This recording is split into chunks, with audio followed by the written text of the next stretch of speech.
위증이라는 거는 사실은 이러함에도 불구하고 나의 재판에 도움이 되기 위해서 이렇게 좀 진술을 바꿔달라라는 거지 않습니까? 사실이 아닌 사실을 말해달라는 거잖아요. 그런 녹취록의 내용이 있나요? 그래서 이제 무죄다라는 이제 전망을 주신 거고, 근데 만약에 유죄가 선고되면 당 차원에서도 대책이 좀 필요하지 않을까요? 우리나라 사법 시스템은 최후의 보루 아닙니까? 그렇잖아요. 그래서 법관의 양심을 네. 믿어야죠.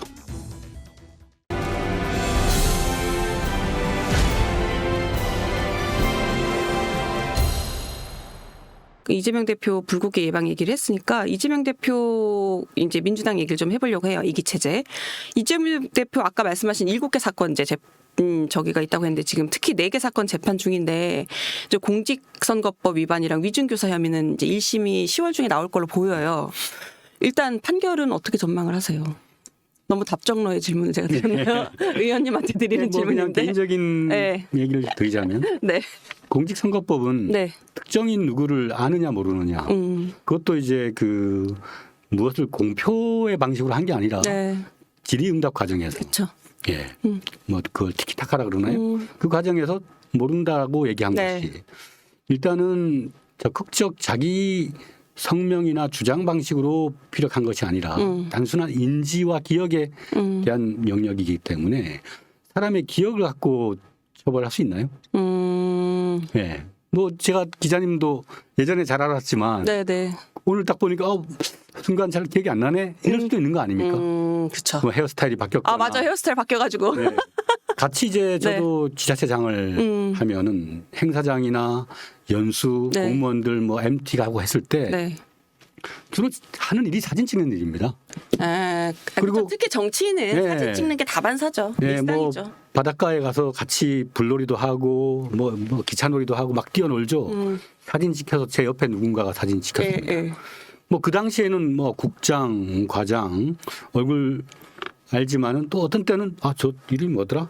헷갈릴 때도 있어요.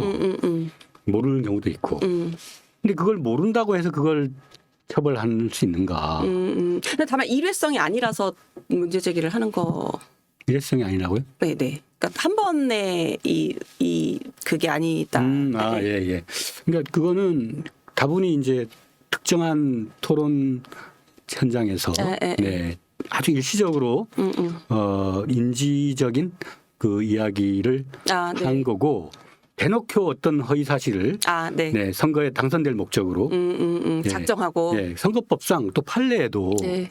내가 누군가를 떨어뜨리게 하기 위해서 허위 사실을 아예 작정을 하고 공표하는 것과 네. 인지나 어떤 순간에 그 응답 차원에서 한 그 허위의 답변이라 하더라도 네. 그걸 갖고 처벌할 수 없다는 그런 판례도 있습니다. 네. 네. 그리고 위중교사 혐의는 어떻게? 위증교사도 그 녹취록에 보면 네. 있는 그대로의 사실을 말씀해 주세요. 말씀해 주세요. 위증이라는 거는 사실은 이러함에도 불구하고 나의 재판에 도움이 되기 위해서 이렇게 좀 진술을 바꿔달라라는 거지 않습니까? 사실이 아닌 사실을 말해달라는 거잖아요. 그런 녹취록의 내용이 있나요? 네. 이게 그리고 과하게 좀 해석이 됐다라고 그 보시는 거죠? 위증교사라기보다는 신의 성실에 따라서 그 아주 오래된 시간이기 때문에 네. 그 기억을 잘 복원하셔서 있는 그대로 말씀해 주면 고맙겠다. 그런 의사 표현이지 않습니까? 네. 그래서 이제 무죄다라는 이제 전망을 주신 거고, 근데 만약에 유죄가 선고되면 당 차원에서도 대책이 좀 필요하지 않을까요? 우리나라 사법 시스템은 그 최후의 보루 아닙니까? 그렇잖아요. 그래서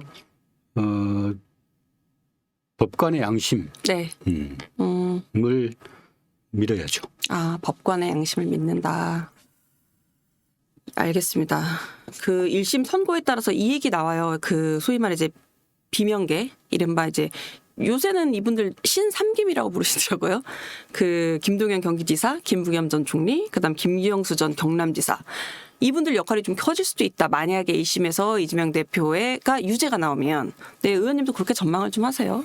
어떨 걸로 보세요? 그런 의도를 가지고 정치하던 사람들이 네. 지난 총선 때 다 네. 심판받고 쫓겨났잖아요. 정치를 네. 압도적 다수의 당원들의 네.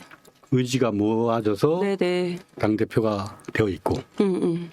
또 그가 다음에 차기에 유력한 주자이기 때문에 네. 그래서 검찰이 정치적 중립을 음. 포기하고 네. 보복 응징해 왔었고 그 와중에도 정말 사적 이익을 추구한 바가 없기 때문에 네. 뭐 대장동이든 쌍방울이든 네. 성남 FC든 백현동이든 거기에서 이분이 무슨 동기로 네 어떤 배임을 하고 할 동기부여가 나온 게 없어요. 네. 일체 그런 와중에 네. 그동안의 사법 리스크 하나 가지고 경선 때부터 네.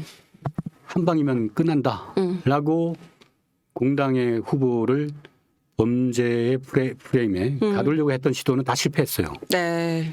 그리고 지금 거론되는 세 분은 네. 한 분은 광역지자체장으로서 네. 도민들의 살림을 책임지고 계시고 그렇죠. 한 분은 또 총리를 지내신 또 덕장의 면모를 보여주려고 하시는 분이고 네. 또 다른 한 분은 정치적으로 어떻게 귀양 길에 갔다가 네. 돌아오는 분들이기 때문에 네. 그분들을 이렇게 그 반 이재명 프레임에 묶을 필요는 없다. 예. 서로가 지금 현재는 이 윤석열 김건희 부부 정권의 어떤 심각한 나라를 망치는 행위를 네. 빨리 네. 네, 그 불을 끄는 쪽으로 네. 협력하고 네. 또 대한민국의 법관이든 검사든 네. 그 양심임에 따라서 네. 정치적 중립과 공정함을 잃지 않도록 그렇게 서로 균형을 갖추도록 노력하는 것이 네. 같은 정치적 동지로서의 자세가 아닐까요?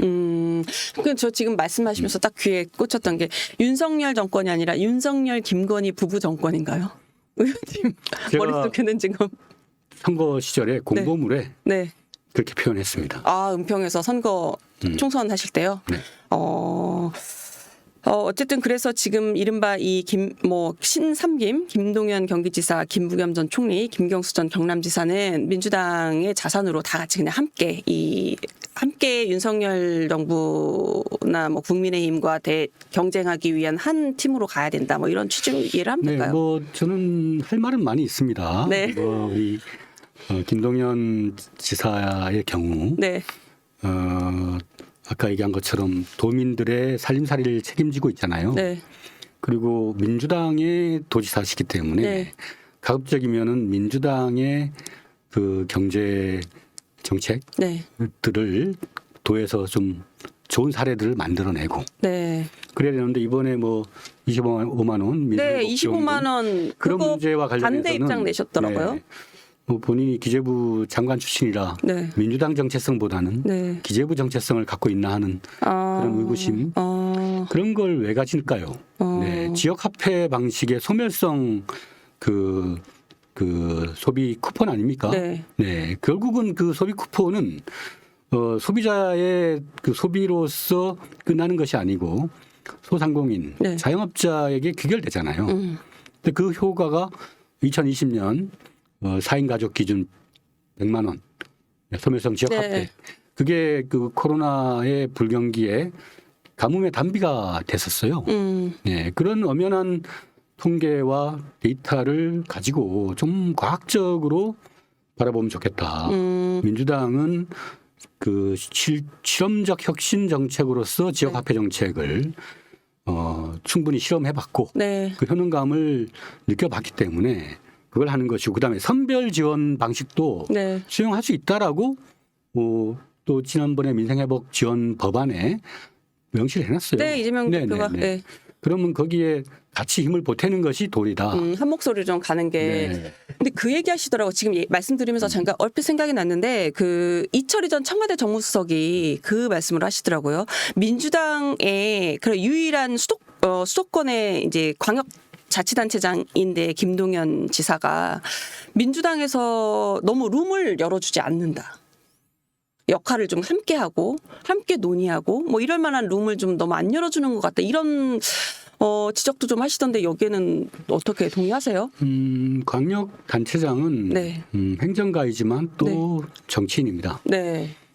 정치인은 그 문을 누가 열어주기를 기다려서는 안 되죠. 스스로 열어야 된다. 그렇죠. 아까 얘기한 것처럼 국민의 삶이 어려울 때 경기도 혹은 뭐 우리 민주당이 네. 맡고 있는 전남, 전북, 전북도 민주당이죠. 예. 네. 그런 데서 네. 예, 국힘이 하지 못하는 네. 그러한 민생 회복 정책들을 또 서민들의 소득 증대에 기여할 수 있는 그러한 방안들을 얼마든지 만들어낼 수가 있죠. 스스로. 그게 곧 기회의 문이 되는 것이고 이재명 현 대표도 네. 과거에 성남시장 시절에 네. 정책, 네. 경기도지사 시절에 또 여러 가지 그 당시에 재난지원금, 정책. 뭐 보편적인 방식의 네. 기본소득 정책 등으로 네. 국민들에게 효능성을 보여줬잖아요. 스스로 네. 그 성남시장 할 그래서 때랑 우리가 경기도지사 할 때. 보다 경쟁력 있는 다음 권력 창출의 정당이 되려면 네. 각자가 누가 하고 있는 것에 대해서 비토를 놓는 방식이 아니라 각각의 위치에서 자기 장점을 극대화시켜야 됩니다. 오른쪽 풀백이면 오버래핑을 너무 잘하는 쪽으로 자기 기량을 보여야 돼요. 공격수가 골을 못 넣네, 잘 넣네, 뒤에서 불평하면 그건 팀플레이어가 아니지 않습니까? 관객의 입장이 아니라 스스로 각자가 플레이어가 그렇죠. 돼서 각각의 자기 역량을 좀 보여줘야 된다. 우리 뭐 김부겸 전 총리도 네. 뭐 강성 당원들 때문에 뭐 네. 확장이 안 된다 뭐 그런 소리 하고 계시던데 본인이 강성 당원들하고 접촉하셔서 본인이 생각하는 확장의 의미를 설득할 수 있는 리더십을 보여주셔야 돼요. 아, 주장만 할 게 아니라 네. 민주당을 지키느라고 땡볕에 고생하고 당비 내고 네. 욕 들어 먹어가면서 당의 변화를 위해서 움직였던 당원들에게 네. 뭐 그런 강성 딱지를 붙이고 하는 그런 거는 역외자의 논리죠. 역외자의 논리다. 김부겸 전 총리는 아직 그런 역할을 민주당에서는 하지 않으셨다고 판단을 하시는 거예요? 지난번에 뭐 총선 때 선대위원장도 하셨고 네. 뭐 본인의 의지야 네. 함께 민주당이 잘 커나가길 바라는 마음에서 하시겠지만 네. 그러나 모든 주권은 국민에게 있고 당의 주권은 당원에게 있습니다. 그 당원들이 열심히 당의 생존을 위해서 또 당대표의 안전을 위해서 애쓰고 하는 모습을 옆에서 격려하는 자세가 먼저가 돼야죠. 격려하는 자세가 먼저 돼야 된다. 그 강성 지지층 말씀하셔서 자연스럽게 요 더민주 혁신회의 좀 네. 여쭤볼게요. 그 더민 이제 뭐 더불어민주당 원외 조직인데 이 더민주 혁신회의가 굉장히 지금 이제 막강한 힘을 가진 또 중요한 이제 조직이 됐어요. 네.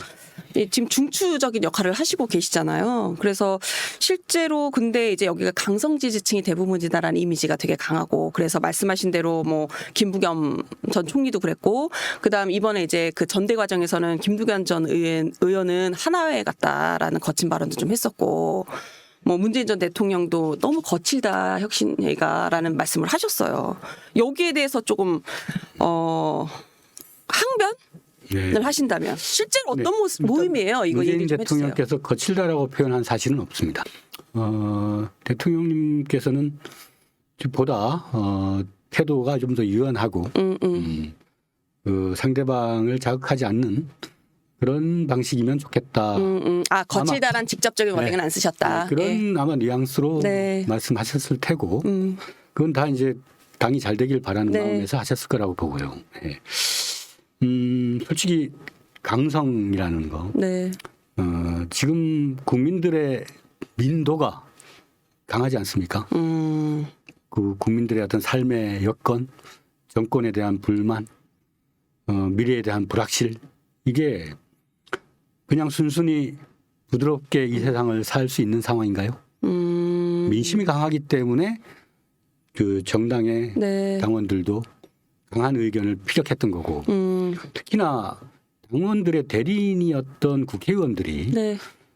총구를 거꾸로 겨누고 뭐 말만 뱉었다 그러면 야당의 후보와 대표를 공격하는 방식으로 갔기 때문에 그 분노의 정도가 컸을 겁니다. 네. 그런 차원에서 마땅히 대리인들이 그 주권자인 당원들과 계약을 맺은 것 그걸 위반했을 때 네. 그 분노를 표시하지 않는 주권자는 없죠. 그런 차원에서 강성으로 표현됐다고 보고요. 네. 그러니까 지금은 총선 승리를 가져왔고 네. 총선 이후에 국회의장 선출 과정에서 이제 주권자와 대리인 사이에 네. 네, 일정한 간극이 발생했고 확인이 됐죠. 우원식 국회의장이 그러나 이제 되면서. 당헌 당규를 개정해서 네. 당원들의 목소리가 좀 더 많이 반영될 수 있는 구조로 변경을 했죠. 네. 그래서 제도적인 그 당내 혁신은 어느 정도 성과를 거뒀다. 그렇게 보고 네. 본 목표는 네. 정당은 아무리 내부의 개혁을 잘하더라도 수권하지 못하면 네. 의미가 없는 거 아니겠습니까? 네. 그렇죠. 그러니까 수권을 위해서는 그 중원으로 진출하고 네. 예, 정책적으로 보다 가다듬어야 되고 네. 네, 그다음에 정치적인 반대자 네. 혹은 중립지대에 있는 분들을 설득하기 위해서 네. 최상의 노력을 다해야 됩니다. 그러니까 중원을 확장을 해야 되는데 이 강성 지지층이 사실상 당내 통합이라든가 외연 확장에 조금 걸림돌이 된다 이런 얘기들도 하는데 거기에는 그러면은 어떻게 말씀하십니까? 그래서 그 오해를 불식시키려고 네. 현역 의원들은 네. 혁신회의 소속 의원들은 별도의 모임을 갖지 않습니다. 아 그래요? 그리고 네. 원외만 그런 모임을 하시는 예, 거예요? 원외 그 평당원 조직으로서 앞으로 잡채의 네. 의사결정 구조를 좀 더 가져갈 것이고요. 네네. 네. 현역 의원들은 의정 단상에서 네. 보다 정책을 중심으로 네. 그렇게 그러면 의원님은 여기서 되게 중추적인 역할을 하시는데 지금 현역 의원이시잖아요. 네. 그럼 어떻게 역할을 하시는 거예요?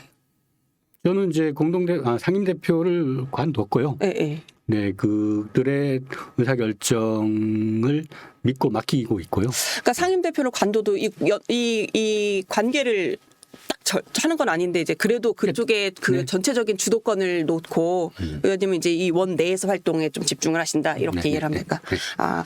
요거 마지막으로 요거 하나만 더 여쭤볼게요. 그 중도 외연 확장 말씀하시는 데서 그래서 이 외연 확장을 좀 해야 된다는 차원에서 이재명 대표가 뭐 금투세 외에도 금투세 이외에 말씀도 하시고 뭐 25만 원 차등 선별 지원도 말씀하시고 이러는 걸까요? 정책은 유연하게. 네. 그게 이재명이라는 현 정치인의 지난 과정이었습니다. 정책을 아주 경직되게 운영할 필요가 없거든요. 네, 어떤 때는 보다 우로, 어떤 때는 보다 좌로 그렇게 유기적으로 정책을 구사할 수 있어야 됩니다. 그러니까 정책이 이념 논리에 갇혀서는 안 된다. 그렇습니다. 네. 그러니까 지금 현재 금투세 얘기가 왜 나오는가 보면 아까 뭐 주가 조작 얘기 나왔죠. 네. 대한민국에서 시장 경제의 틀을 뒤흔드는 것이 그런 경제 사범들이에요. 주가 조작범. 그들이 활개치게 냅두고 있잖아요. 자본시장을 건전하게 하려면 공정한 시장 질서를 확립을 해야 되고요. 소액 투자자들, 개미 투자자들이 손해보는 구조를 정상화시켜야 됩니다. 네. 또 전체 금융의 측면에서 이 주식으로 들어오는 이 금융의 역할은 뭡니까? 기업의 자금줄이잖아요. 네. 네, 기업이 생산성을 발휘할 수 있도록 에너지원이 되는 게 이 증시인데 너무 지나치게 우리나라는 부동산으로 돈이 흘러갔죠. 네. 거기서 막대한 투기적 이득을 거두게 하고 그쪽에서는 엄청난 그 차익의 수익을 거두어 가고 있는데 비해서 네. 증시는 그러지 못하잖아요. 네. 그러니까 투자자들은 손실 회피적인 성향을 보이게 돼 있습니다. 이웃집은 부동산은 저렇게 되는데 여기서는 겨우 우리가 좀 수익을 창출하려고 해도 세금으로 앗아가는 것이 너무 많다. 그런 불만을 제시하고 있는 거거든요. 그러니까 이러려면 자본시장이 공정하게 또 선진화된 그 지배구조 개선 이런 것들이 갖춰져야 되는 거죠. 그 경쟁력을 높이기 위해서 우리는 제도 개선을 하겠다는 것이고 그 제도 개선의 성과가 나오기까지는 일정한 시간이 걸릴 수밖에 없다. 그 시간까지는 최대한 하겠다. 네, 시간을 좀 그러면 25일 날 민주당에서 관련 토론회가 있는데 그러면 그 이후에 민주당의 당론으로 금투세 유예가 결정이 된다고 봐야 될까요?